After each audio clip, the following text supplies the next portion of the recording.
Tonight, we descend. They say loneliness can hurt you, but no one warned me it could answer back. And now, I can't get rid of it. I'm afraid it might hurt me. The rain fell in a steady rhythm outside her bedroom window, streaking the glass with long, silvery trails that caught the faint glow of the street lamp outside. Emily sat cross-legged on her bed, laptop open, the bluish light casting sharp shadows across her room. Her walls were a collage of posters, family photos, and sticky notes, remnants of a life that felt like someone else's. Lately, it was all starting to feel hollow. The laughter at lunch with her friends sounded distant, like it came through a tunnel. The words of her parents, asking if she was okay, were muffled and empty. That night she typed into the void of an anonymous forum. A quiet corner of the internet, buried behind layers of subpages and disclaimers. Her fingers hovered over the keys before she finally wrote. Is anyone out there? At first there was nothing. Just the soft pitter-patter of rain and the faint hum of her laptop fan. Then a new post appeared beneath hers, so quick she thought it might have already been waiting for her. I'm here. I've always been here.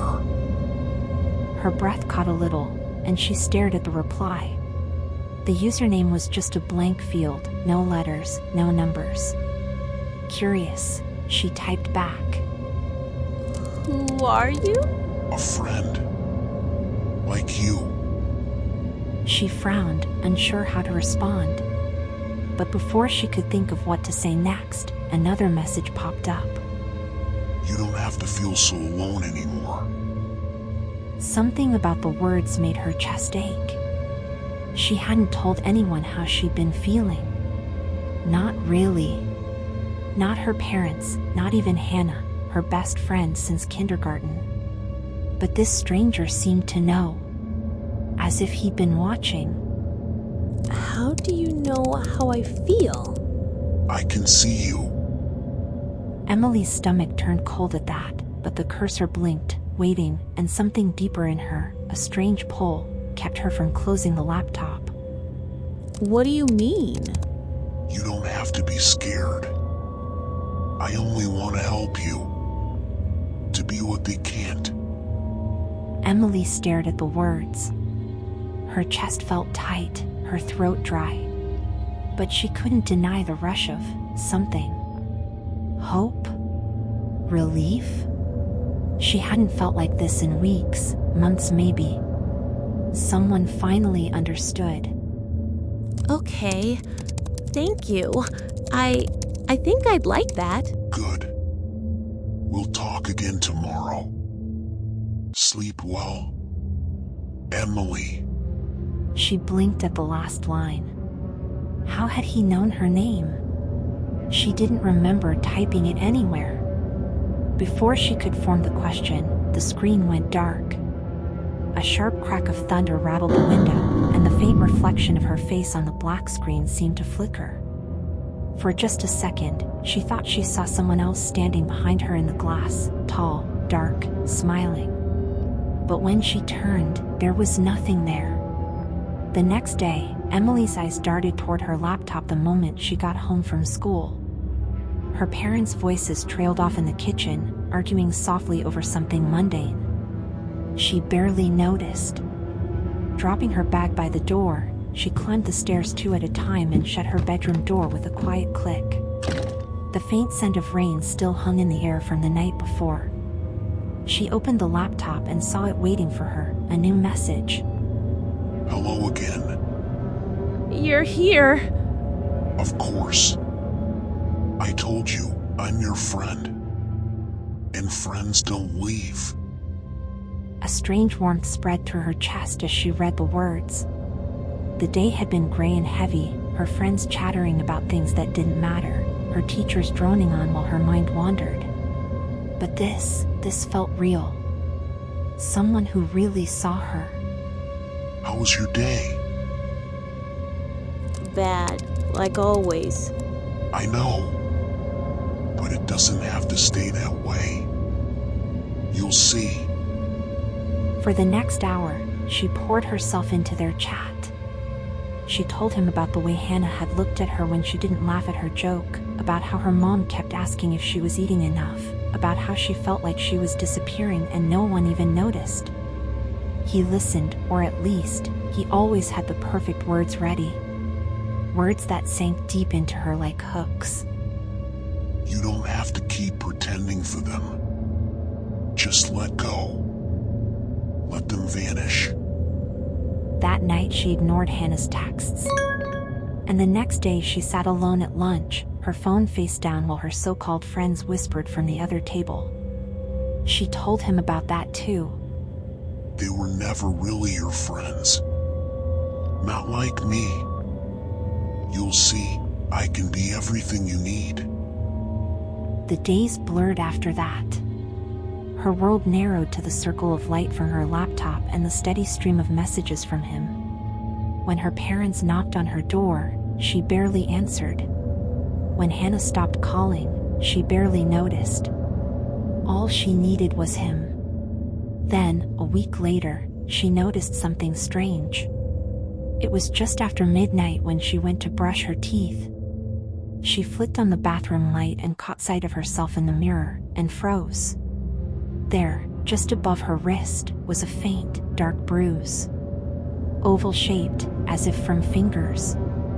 She stared at it, trying to remember bumping into something, but nothing came. When she went back to her room and told him, his reply was immediate. Don't worry. It's nothing. Just a sign that you're mine now. That word, mine, should have chilled her. But instead, she felt her lips curling into a faint smile as she typed back. Okay, I trust you. That night she woke up to find her bedroom light still off, her laptop shut. But faint words glowed on the wall above her bed, traced in something dark and wet. The letters spelled out what he'd told her earlier, "You're mine now." Her breath hitched, but something inside her, some dark, aching part, felt at peace. The bruises multiplied over the next few days. First on her arms, then faint, smudged fingerprints on her hips and thighs. They bloomed like dark flowers on her pale skin, and though she couldn't remember how they got there, she never told anyone. When her mother noticed one morning and reached for her, Emily jerked her arm away. It's nothing. I said it's nothing. That night she told him what happened. She asked about the bruises. I think she suspects something. They don't matter anymore. None of them do. Only me. I know. Then prove it. Show me you trust me. She stared at the screen, heart beating fast. Her fingers trembled over the keys. How? Cut them off. All of them. No more friends. No more family. Just me. Emily hesitated. Her gaze flicked to the wall, where the words still faintly glowed, "You're mine now." When she turned back to the laptop, another message waited. They'll only hurt you. They'll try to take you away from me. But I won't let them. That night she blocked Hannah's number, deleted every contact from her phone. When her mother knocked at her door, Emily stayed silent, her eyes locked on the laptop screen where he waited for her. The knock came again, more insistent, but she didn't answer. Finally, the footsteps receded down the hall. The next morning, she found more writing. This time not just above her bed, but on the mirror, streaked in dark, sticky lines. "You're doing so well." She smiled faintly, whispered the words to herself. This is so nice. But the feeling of peace didn't last. That night she woke up gasping, her sheets tangled around her legs. The air felt heavy, thick with the smell of damp earth. And then she saw him. In the mirror. He stood just behind her reflection, tall and hunched, with two long arms and a mouth that stretched wider than it should. His smile was sharp and black, and though his eyes were nothing but pits of shadow, she could feel them on her, drinking her in. Slowly, his fingers curled over her shoulders in the reflection, leaving behind dark smudges as they tightened. She whimpered and turned, but her room was empty. When she looked back at the mirror, he was closer. You're mine now. He whispered. The sound came from nowhere, everywhere, inside her head, rattling in her chest. She backed against the wall, her breath ragged, clutching her arms as bruises bloomed before her eyes, dark and fresh. She stumbled to her knees, shaking. Then the laptop chimed. Don't fight me. Let me in. She pressed her palms over her ears, but the words wouldn't stop. The mirror, the walls, the floor, they all began to crawl with black letters, scrawling the same phrase over and over, like a chorus. Let me in. Let me in. Let me in. And deep inside, somewhere she couldn't reach, Emily felt the faintest part of her whisper back.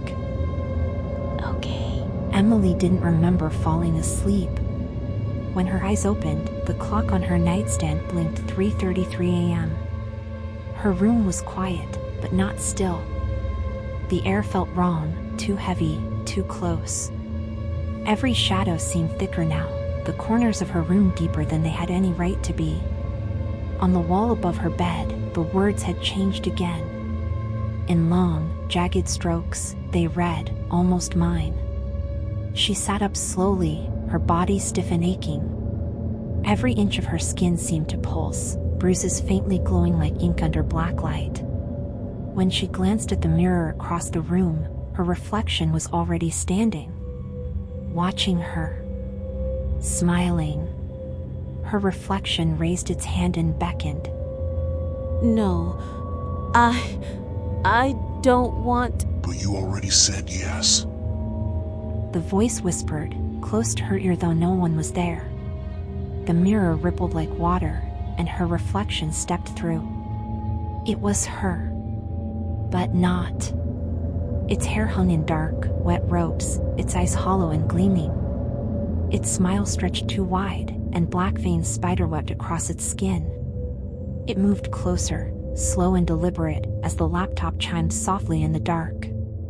Don't fight. Let me help you. Let me finish what we started. Emily backed into the corner of her room, hands clawing at the wall, nails scraping paint. Tears blurred her vision, but she couldn't look away.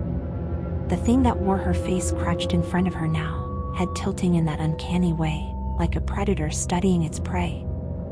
You wanted this. You asked for me. And now... It reached out and pressed a finger to her chest. Her skin burned under the touch, and she felt something deep inside her crack open. A rush of cold, dark nothing spilled in, filling her up until she couldn't breathe. You're mine.